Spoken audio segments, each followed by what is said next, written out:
नमस्कार, मैं SN Singh, current affairs expert.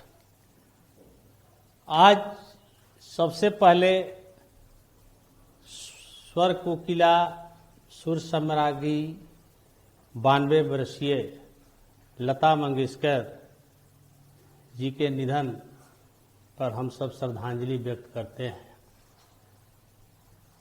क्योंकि भौतिक रूप से भले ही वे पृथ्वी पर न हो, लेकिन सुर और स्नेह के रूप में ये पृथ्वी पर हमेशा वर्तमान रहेगी, विराजमान रहेगी। ये अजीब विडंबना है कि कल सरस्वती माँ शारदे का विसर्जन भी था और साक्षात सरस्वती की मूर्ति, प्रतिमूर्ति थी लता मंगेशकर जी, उनका भी कल एक तरह से विसर्जन ही हुआ। तो इस तरीके से आज हम लोग उनको श्रद्धा सुमन अर्पित करते हैं। लेकिन उन्होंने जो सांस्कृतिक क्षेत्र में एक साम्राज्य कायम किया वह अद्वितीय था। मेरी आवाज ही पहचान है, वो एक गाना गाई थी जो आज भी सार्थक है और कभी आप उनको भुला नहीं पाइएगा। उनकी बहुत सारी ऐसे गाने हैं जो एक पीढ़ी उस सुनते हुए तैयार हुई है, आगे बढ़ी है। सवाल उत्पन्न है कि लता मंगेशकर जी सबसे पहले किस फिल्म के लिए गाना गाई थी?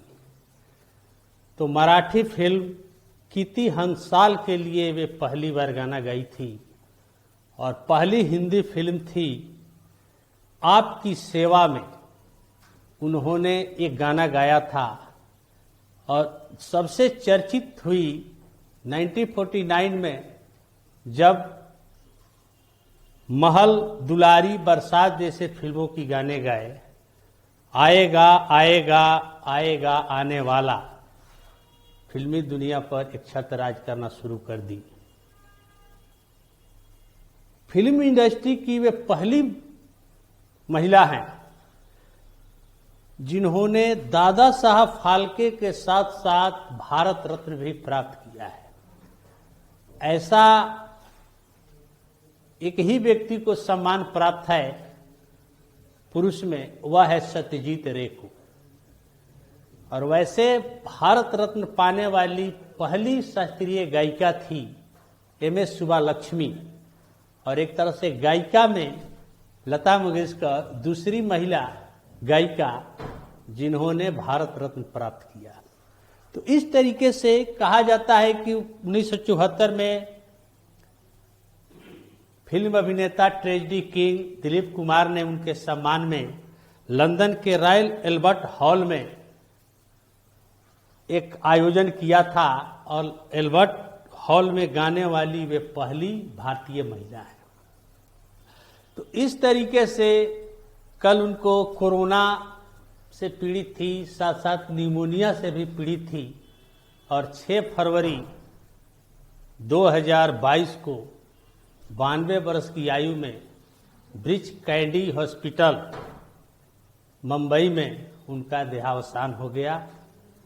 और इस तरीके से लता जी के बारे में बहुत सारे बातें अखबारों में आज आया भी है। अब आज चर्चा जो करेंगे जनवरी 2022 का इंटरनेशनल,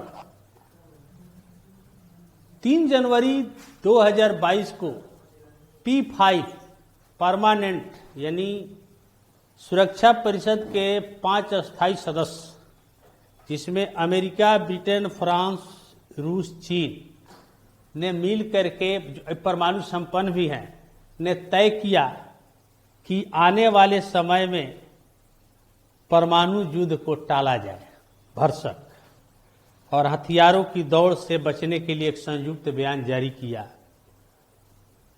इस सम्मेलन में चर्चा हुई, एक बयान जारी करते हुए कहा गया कि 1985 में जेनेवा में जो सम्मेलन हुआ था, अमेरिकी तत्कालीन राष्ट्रपति रोनाल्ड रीगन और तत्कालीन रूस सोवियत संघ के राष्ट्रपति थे मिखाइल गोर्बाचेव, के बीच एक ऐतिहासिक घोषणा हुई थी कि परमाणु युद्ध जीता नहीं जा सकता और यह कभी लड़ा नहीं जाना चाहिए। उसी का इन 5 देशों ने समर्थन किया है। उल्लेखनीय है कि 5 देशों P5 के अलावा भी 4 अन्य देश भी हैं, जिसमें भारत भी है, पाकिस्तान भी है, उत्तर कोरिया भी है और इजराइल भी है। यह परमाणु संपन्न देश हैं। और एक आकलन के अनुसार 2021 तक विश्व में संयुक्त रूप से 13,080 परमाणु हथियार हैं, जिसमें 90% परमाणु हथियार अमेरिका और रूस के पास है। और ऐसा हथियार है कि जो हिरोशिमा और नागासाकी से कई गुना घातक परिणाम दे सकता है। इसीलिए ये P5 ने तय किया है कि परमाणु युद्ध लड़ा नहीं जाना चाहिए, क्योंकि दुनिया समाप्त हो जाएगी। और एक तरह से परमाणु हथियार जो है अहिंसा का ही काम किया है कि कोई लड़ने पर आतुर नहीं होता है। अभी जैसे रूस और यूक्रेन और अमेरिका और नाटो का जो लफड़ा लगा हुआ है, तो कोई युद्ध लड़ेगा नहीं। अगर ये युद्ध होता है तो समझिए कि विनाशकारी हो जाता है। तो हर स्तर पर इसको रोकने का प्रयास हो रहा है। भारत का जो परमाणु सिद्धांत है, नो फर्स्ट यूज, पहले हम यूज नहीं करेंगे। तो इस तरीके से परमाणु संपन्न देशों की बात होती है। भारत अपना परमाणु परीक्षण पहली बार मई 1974 में पोखरण में किया था, जिसका कोड वर्ड था बुध हंसे। और फिर प्रधानमंत्री अटल बिहारी वाजपेयी के काल में मई 1998 में परमाणु परीक्षण 2 हुए थे और इसका कोड वर्ड था बुध फिर हंसे।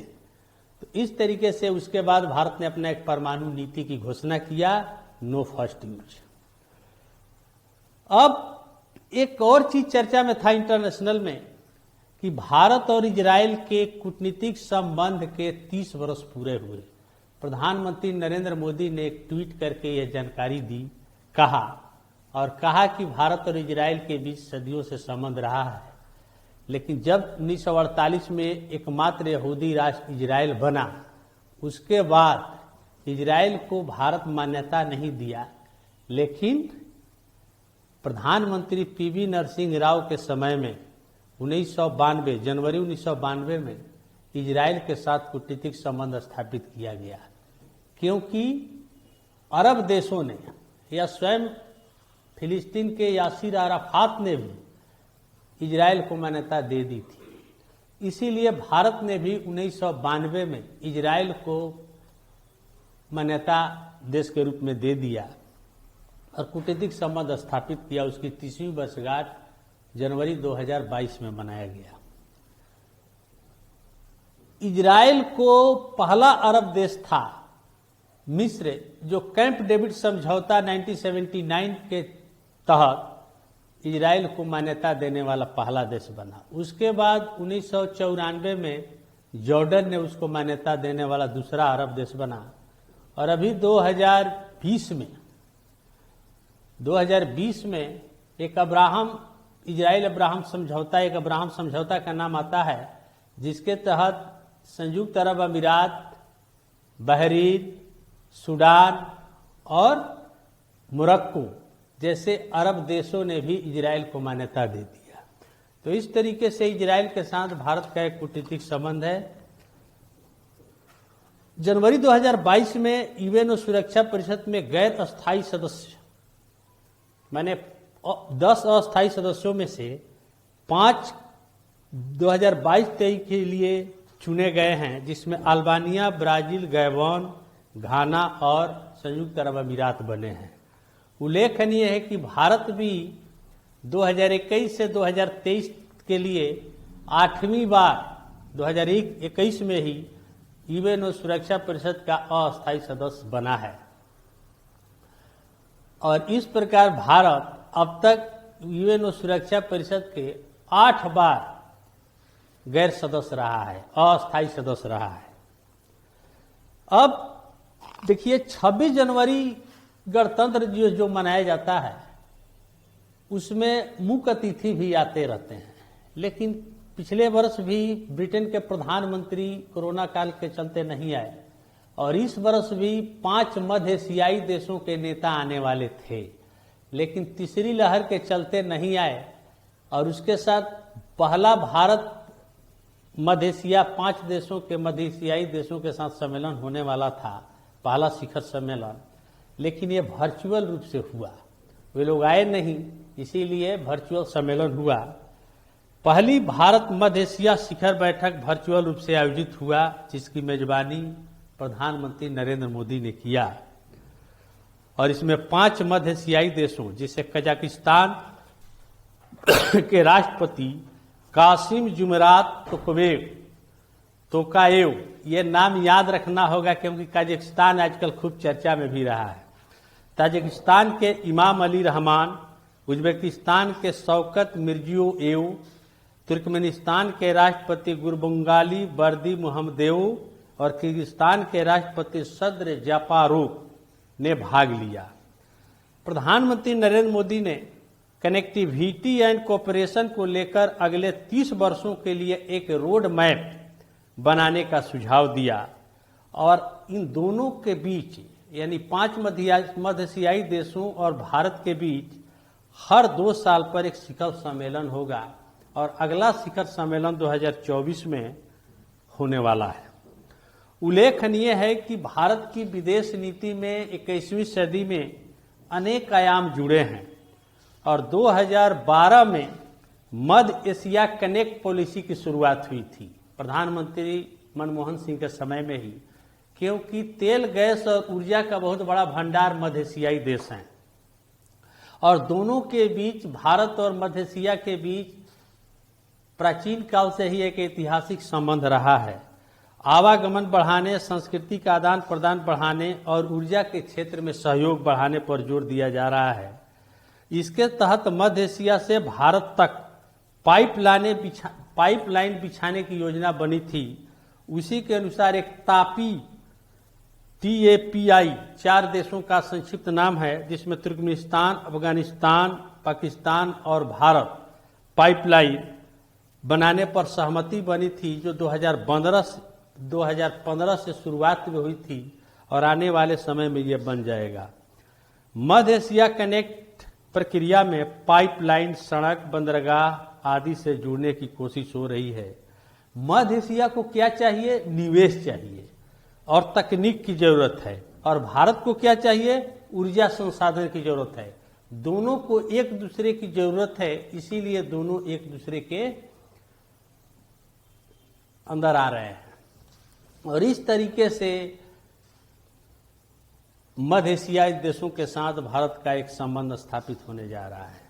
अब एक मध्य एशियाई देश कजाकिस्तान में भी एक देशव्यापी प्रदर्शन हो रहा है, जनवरी में खूब हुआ। उसके चलते एक संगठन जो चर्चा में रहा, CSTO, cooperative security treaty organisation. तो ये क्या है? तो कजाकिस्तान के में देशव्यापी प्रदर्शन और हिंसा, जिसमें कई हजारों कम से कम 1 दर्जन से अधिक के पुलिसकर्मी भी मारे गए और प्रदर्शनकारी भी मारे गए हैं। ऐसा इसलिए हुआ है कि वहां एक अधिनायकवादी सत्ता स्थापित है। 1991 तक 90 तक ये सभी देश जो हैं सोवियत संघ के परिधि में आते थे, ये सोवियत संघ के अंग हुआ करते थे। लेकिन शीत युद्ध की समाप्ति और सोवियत संघ के पतन के बाद ये सभी देश अलग हो गए और 1991 में यूक्रेन से लेकर के सभी 14 देश जो है अलग हो गए थे। उसमें कजाकिस्तान भी है और कजाकिस्तान में ही आप नाम सुने होंगे बैकानूर, रूस का प्रक्षेपण स्थल। जब कभी एक बार 1984 में राकेश शर्मा भी अंतरिक्ष में गए थे, तो आज भी रूस का एक महत्वपूर्ण प्रक्षेपण केंद्र है। तो आज भी यूरेनियम का सबसे बड़ा उत्पादक देश जो है कजाकिस्तान भी है। भले यूरेनियम का पर्याप्त भंडार विश्व में सबसे ज्यादा कहां पर है? तो ऑस्ट्रेलिया में है, लेकिन सबसे बड़ा उत्पादक कौन है? कजाकिस्तान। एक बार पिछला BPSC में क्वेश्चन भी पूछ करके कंफ्यूज किया था तो कजाकिस्तान में चर्चा का कारण क्या है, कजाकिस्तान आजकल क्यों चर्चा में है? तो वहां देशव्यापी प्रदर्शन हुए हैं। क्यों? तत्कालिक कारण तो है कि एलपीजी जो ईंधन है कीमत में अत्यधिक वृद्धि हो गई। लोग जब सड़क पर आए तो एकाएक देखे कि इतना वृद्धि कैसे हो गई, तो वहां की सरकार ने एलपीजी ईंधन का जो कीमत है सब्सिडी हटा दिया और निजी कंपनियों को दे दिया, बाजार के हवाले कर दे, जिससे अत्यधिक कीमत बढ़ गई, जिसके चलते विरोध प्रदर्शन शुरू हो गया। और उसके सबसे बड़े शहर जो है अलमाटी में विद्रोह शुरू हुआ। अब उसका, लेकिन ये तो एक तत्कालिक कारण था। सबसे बड़ा कारण है कि सत्ता में जिस तरीके से एक अधिनायकवादी सत्ता का वहां के जो राष्ट्रपति थे 1991 से लेकर 2019 तक, नाम था नूर सुल्तान नजरबायेव। अपने नाम पर वहां के राजधानी का भी नाम वे नूर सुल्तान ही कर दिए हैं। तो इनके चलते, चूंकि 1991 से लेकर 2019 तक इन्हीं की अधिनायकवादी सत्ता रहा, परिवारवाद का सत्ता रहा, अभी भी वे सत्ता के केंद्र में है। क्यों? क्योंकि वहां राष्ट्रपति नए तो बन गए हैं, कासिम टोकारोव, लेकिन अभी भी वे राष्ट्रीय सुरक्षा परिषद के निदेशक के रूप में पर्दे के पीछे से वही काम कर रहे हैं। तो ये एक मुख्य कारण है। और अलग कारण है कि गरीबी और बेरोजगारी, भ्रष्टाचार वहां चरम पर है। कोरोना काल में ये और अधिक ज्यादा है, जिसके चलते जो कजाकिस्तान की जो स्थिति है, माली हालात है, इसके लिए वहां की जनता जो है दोषी नूर सुल्तान को मानती है और इसीलिए विद्रोह प्रदर्शन शुरू हुआ।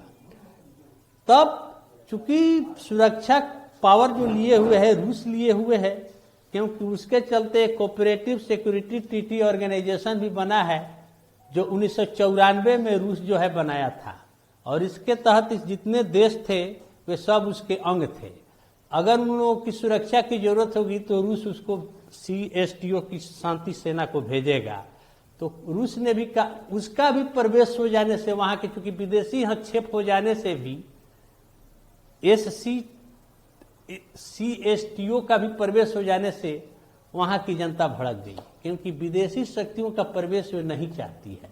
क्योंकि कजाकिस्तान पर रूस तो प्रभाव जमाई ही है, अमेरिका भी अपना प्रभुत्व जमाने जा रहा है, तो इस तरीके से चीन भी अपने जमाने जा रहा है। तो बाहरी शक्तियों के प्रवेश से भी यहाँ के लोग नाखुश हैं। तो कजाकिस्तान में विद्रोह का मूल कारण यही है। 1.9 करोड़ की आबादी है कजाकिस्तान की, वहाँ आणविक परीक्षण स्थल भी है और बैकानूर प्रक्षेपण स्थल भी है, राजधानी है नूर सुल्तान, लेकिन वहाँ का सबसे बड़ा शहर है अलमाटी। इस तरीके से CSTO का जो 1994 में गठित हुआ सामूहिक सुरक्षा समझौता संगठन रूस के नेतृत्व में, उसके एक सैन्य संगठन है जिसके 6 सदस्य हैं, रूस, Belarus, Kazakhstan, Kyrgyzstan, Armenia, Tajikistan, ये इसके सदस्य देश हैं। अब फिर एक यूक्रेन का चर्चा होता है। आजकल अखबारों में रूस यूक्रेन का मुद्दा हाईलाइट खूब है, और पश्चिमी शक्तियां और अमेरिका और नाटो का भी प्रवेश वहां पर हो गया है। देखिए 1990 तक यूक्रेन सोवियत संघ का ही हिस्सा हुआ करता था। 1991 में सोवियत संघ के विघटन के बाद यूक्रेन स्वतंत्र हो गया, और 2014 में यूक्रेन का एक इलाका था क्रीमिया, उसको रूस ने उस पर अटैक करके अपने कब्जा में ले लिया।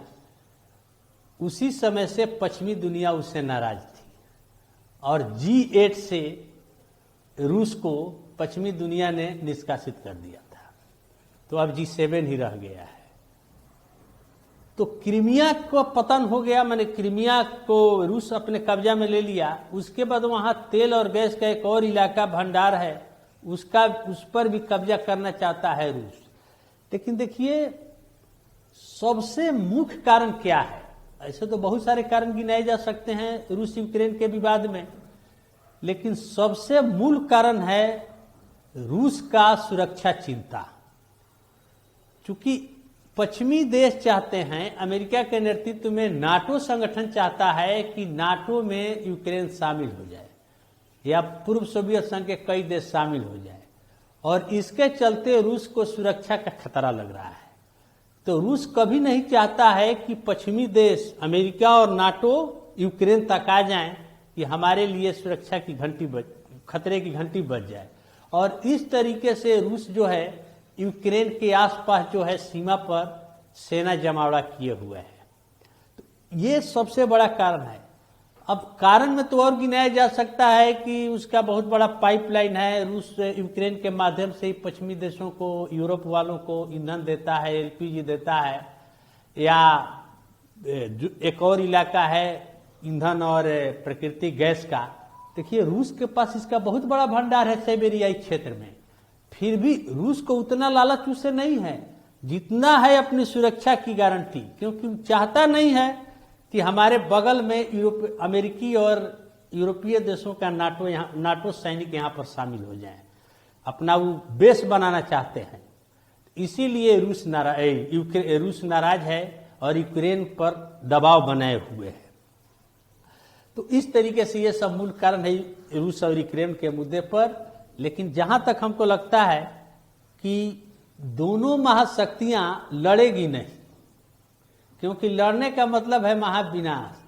क्योंकि याद कीजिएगा 60 के दशक में क्यूबा संकट जब हुआ था, अमेरिका के पिछवाड़े रूस मिसाइल लगा दिया था, तो फिर भी लगा कि विश्व युद्ध हो जाएगा, लेकिन हुआ नहीं था। रूस को वहां से मिसाइल हटाना पड़ा था, क्योंकि वहां भी अमेरिका को डर था कि मेरे नजदीक में क्यूबा के पास रूस अपना मिसाइल लगाएगा तो मेरे लिए खतरा है। वही चीज यूक्रेन के लिए हुआ है, रूस को हुआ है कि यूक्रेन में अमेरिका की पहुंच हो जाएगी, नाटो का पहुंच हो जाएगा।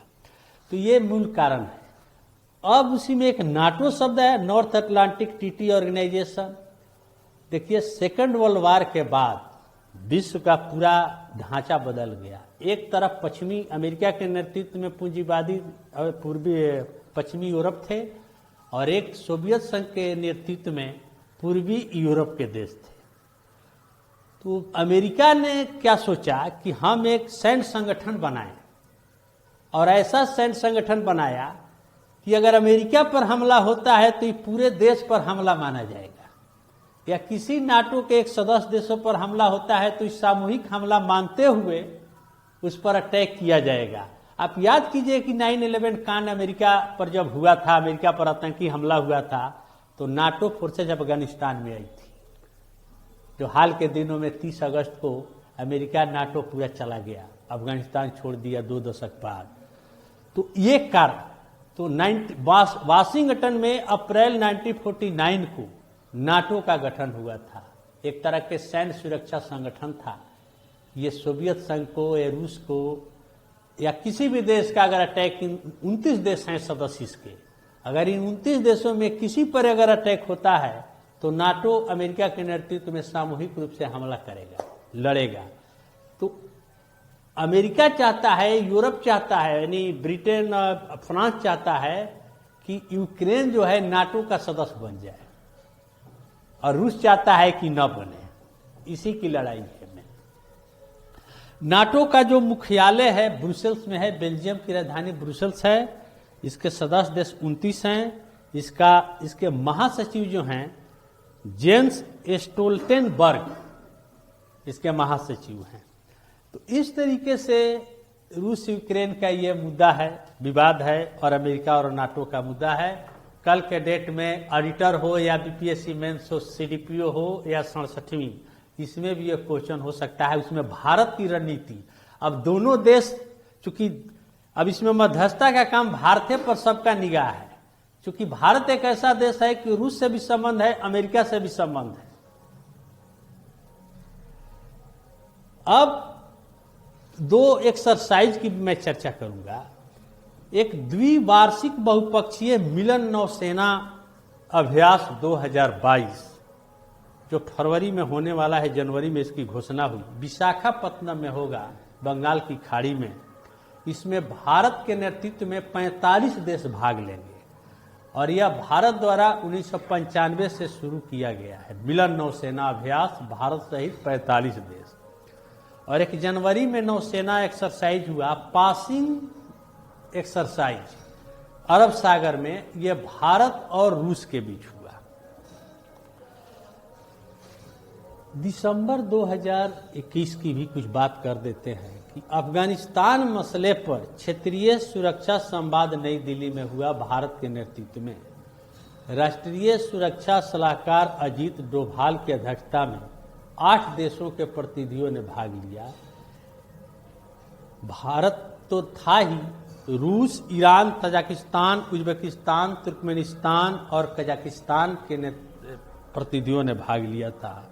दूसरी तरफ अफगानिस्तान के मसले पर इस्लामाबाद में ट्रोइका प्लस की बैठक हुआ, जिसमें पाकिस्तान की मेजबानी में अमेरिका, रूस और चीन के प्रतिनिधियों ने भाग लिया था। ट्रोइका प्लस का सम्मेलन कहाँ हुआ? तो इस्लामाबाद में। क्षेत्रीय सुरक्षा संवाद कहाँ हुआ? तो नई दिल्ली में, भारत के नेतृत्व में।